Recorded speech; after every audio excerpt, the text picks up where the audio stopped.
What a day. I've been shopping for a black hat in Huddersfield. Couldn't find one anywhere. When I bumped into Margaret Selby from 71. She's coming to the funeral as well. Of course, she's already got a black hat and was more than happy to tell me about it. I said to her, I didn't know you knew Agnes, I said, hoping she'd be embarrassed and not attend. Oh, no. She used to work with her in Saltell Mill in the 70s, knew her quite well. And then she had the nerve to ask me how I knew her. I don't know who she thinks she is. Those lace curtains of hers have not been changed in 6 months. And her cat stinks. I said, no, I didn't work with her in a mill. No, I was in the insurance office in the 70s. Punch card operator. Yes, no, I just lived next door. And it was me who found her. That shut her up. So whilst I had the chance, I told her the whole story.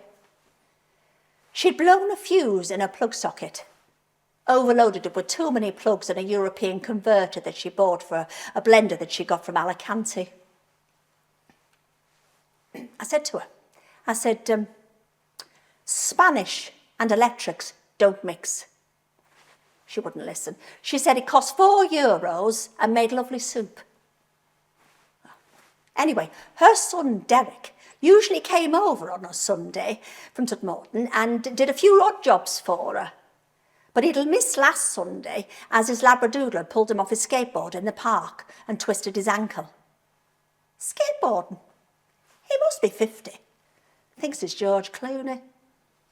She's always going on about Derek, saying he's something high up in the council. I've never heard of him. She said he's very, very high up behind the scenes. I thought, how high can you get behind the scenes?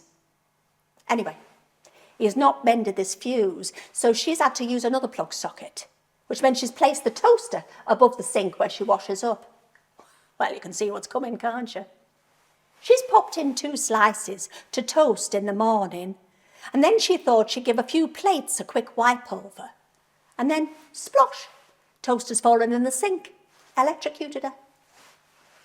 Well, I've heard her scream, and I thought, that's funny. 8 o'clock in the morning, on a Monday, from her house. She's usually already on her way out to foxtrot dancing at the community centre. I mean, who wants to do foxtrot dancing at 8 o'clock in the morning? Each to their own. Anyway, I've run up a back passage and in through the conservatory door. It's never locked, not since it was fitted badly by that sly Eric. Why anyone would get work done by him, God only knows. He's got a nose like a canal rat. Anyway, there she is, Sparko on the floor. 2 slices of mother's pride floating on the washing up. I thought, well, love, you've done well for 82, but just think how far you could have got if you hadn't brought that blender home. Well, with that, Mrs. Selby only turns round and says, I bought her that, and it was for Wengarola, not Alicante.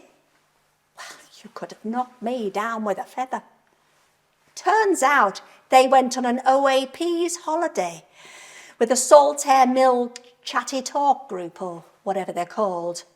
10 days, half board, in a hotel run by a woman from Wigan and her Spanish husband, Gerardo.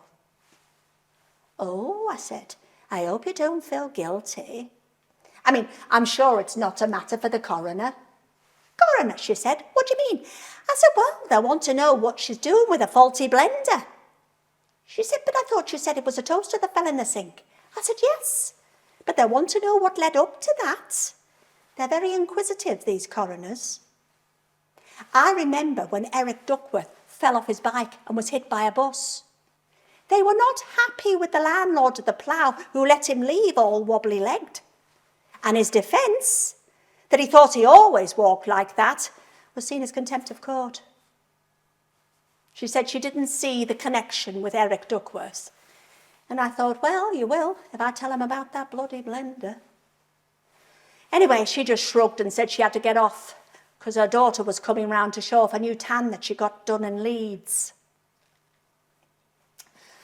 Well, I'll probably have to go to Bradford for that black hat. Oh God, that'll be the bus ride from hell on pension day since they've opened that new Aldi. I mean, it is all cheaper, but is it worth having? I had a piece of steak from there last week. Thought I'd treat myself, you know.